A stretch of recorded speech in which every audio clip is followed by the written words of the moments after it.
4 simple steps to understanding Medicare. Number 1. Understanding Medicare basics. First, who can get Medicare? Anyone who is 65 in America, even permanent residents who have lived here at least 5 years. People who have qualified for 24 months of Social Security disability also become eligible. For people aging into Medicare at 65, it doesn't matter if you are taking Social Security benefits yet. Once you've confirmed you qualify for Medicare, we recommend starting with the basics. People get confused when jumping right into figuring out medigap plans and Medicare Advantage plans before they even understand how their original Medicare benefits work. That's putting the cart before the horse, so let's set that aside for now. Before you worry about all that, I want you to first familiarize yourself with the Medicare basics. Your original Medicare consists of Part A and Part B. These are provided to you by the federal government. In fact, you will enroll in these 2 parts, and only these 2 parts, through the Social Security office. Anything in your mailbox that comes from the Social Security office or the Centers for Medicare and Medicaid Services is mail you want to keep. The parts of Medicare. Understand Medicare parts. Medicare itself has parts, not plans. Part A is your hospital coverage. This coverage pays for your room and board in the hospital or in a skilled nursing facility. Part B is your outpatient coverage.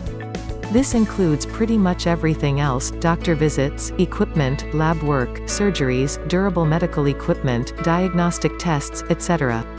Part D is your drug coverage. This is a pharmacy card which will allow you to purchase your prescriptions at a much lower price than retail. It is insurance you buy for present and future medication needs. It's pretty important to have unless you can afford to pay for all your medications out of pocket. For more about drug coverage, read our post about why you need Part D. You are eligible for these 3 parts of Medicare on the first day of the month in which you turn 65, or earlier if you have qualified for Medicare due to disability. Understanding Medicare just got a little easier. Now that you know these 3 basic parts, keep them in mind as we continue. We'll refer back to them in the rest of the article to build upon what you have learned so far. We haven't forgotten about Part C. We'll have more on that in step number 4 because that part is optional. Number 2. Understanding Medicare costs for these parts. Alright, so we know you are eligible for the 3 parts of Medicare at age 65. Now you'll need to know what you can expect to pay for each of these parts. This is especially important if you are deciding whether to stay working past age 65 for an employer who offers health benefits or whether you will retire and go on to Medicare as your primary insurance. Medicare Part A is free for most people, as long as you or a spouse have worked at least 10 years in the United States. Costs for Part B. Medicare Part B depends on your income. People new to Medicare 2019 have a base rate of $135.50 per month. However, people in higher income brackets will pay an income adjustment. Really, that's just a nifty term for explaining that people who earn higher incomes pay higher costs for Medicare. To see what income is included in this calculation, click here. Find out my Part B cost. Simple Medicare. Understanding Medicare costs. Your Part B premium is based on your income from 2 years prior. Social Security bases your income adjustment on your income as reported on your tax returns. They are usually looking at your income tax return from 2 years prior to now. If your income has decreased since then, you can file a reconsideration request. You'll present proof of your lower income and ask Social Security to lower your Part B premium. They will reconsider your premium and notify you if it can be lowered. Once Social Security has determined what you'll pay based on your income, they will deduct your Part B premiums from your monthly income benefits. If you have delayed enrollment into your Social Security income benefits, then they will invoice you for Part B on a quarterly basis. Later on, when you file to start your income benefits, they'll switch over to the monthly deduction from your SS check. Is Part B necessary? Medicare Part B is an absolute must if Medicare will be your primary insurance at age 65. In fact, you can't buy any supplemental insurance unless you first have both A and B. However, if you actively work for a large employer, 20-plus employees, that will continue to be your primary insurance. Medicare will be secondary, so you can consider delaying Part B since your group insurance probably includes outpatient benefits already. We have a whole page here on our website for people still employed at age 65. If that includes you, and you are trying to decide which parts of Medicare you need, then click here. Costs for Part D. Understanding Medicare Part D costs is a bit tricky because plans have varying premiums. Beneficiaries also might pay more due to their income, just as mentioned above in the Part B cost section. Most states have more than 20 different Part D plans to choose from. The national average Part D premium is currently around $35 per month. That's a good ballpark figure to use if you are just running some estimates today. Part D plans have different drug formularies, so you'll choose one that offers your medications at decent prices. The Medicare website has a handy plan finder tool to help you choose one that fits you. Part D premiums get paid directly to the insurance carrier. However, you can request that Social Security deducts that monthly premium from your SS income check. If you owe an income adjustment for having a high income, this surcharge will be added to the monthly premium of your chosen Part D drug plan. So we've learned that both Part B and Part D have a base premium, and also an income-related additional premium for people in higher income brackets. Number 3. Understanding Medicare parts, what's covered and what's not. By this time you are wondering, exactly what am I paying for? What are my benefits? Medicare covers most of your health care costs, but you are still responsible for your share.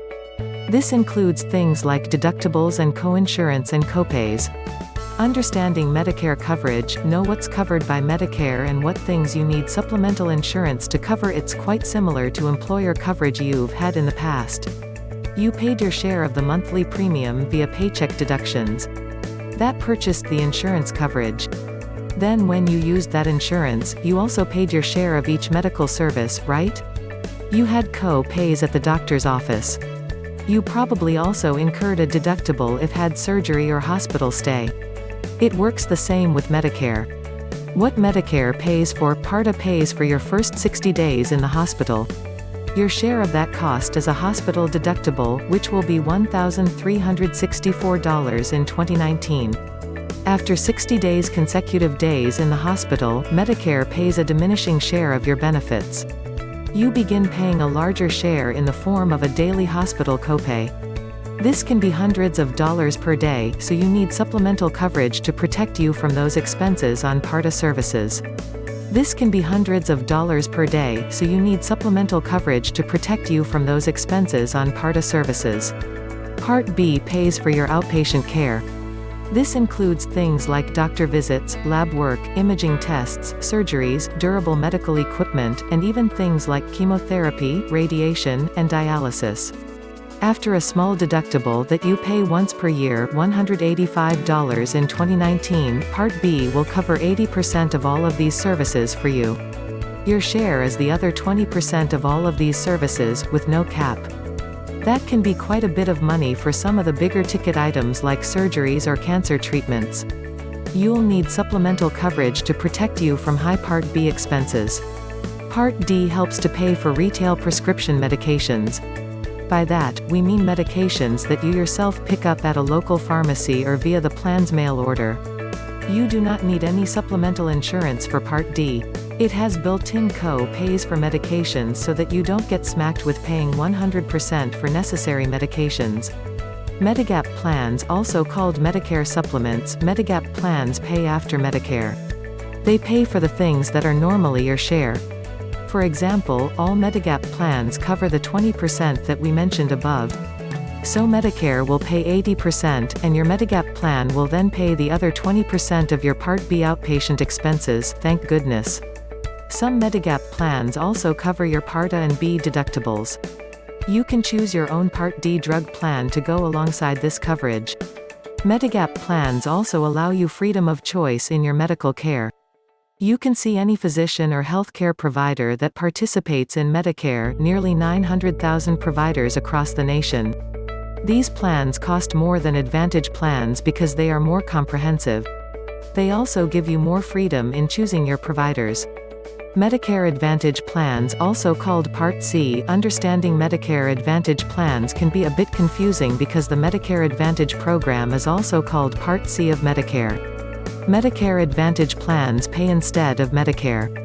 These plans are optional. They were created to give a low-cost alternative to medigap. Advantage plans are private insurance plans with their own local network of providers, generally an HMO or PPO-style plan. When you join an Advantage plan, you'll see these providers in order to get the lowest copays.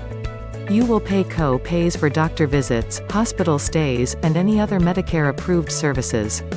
Medicare Advantage plans generally have lower premiums than medigap plans.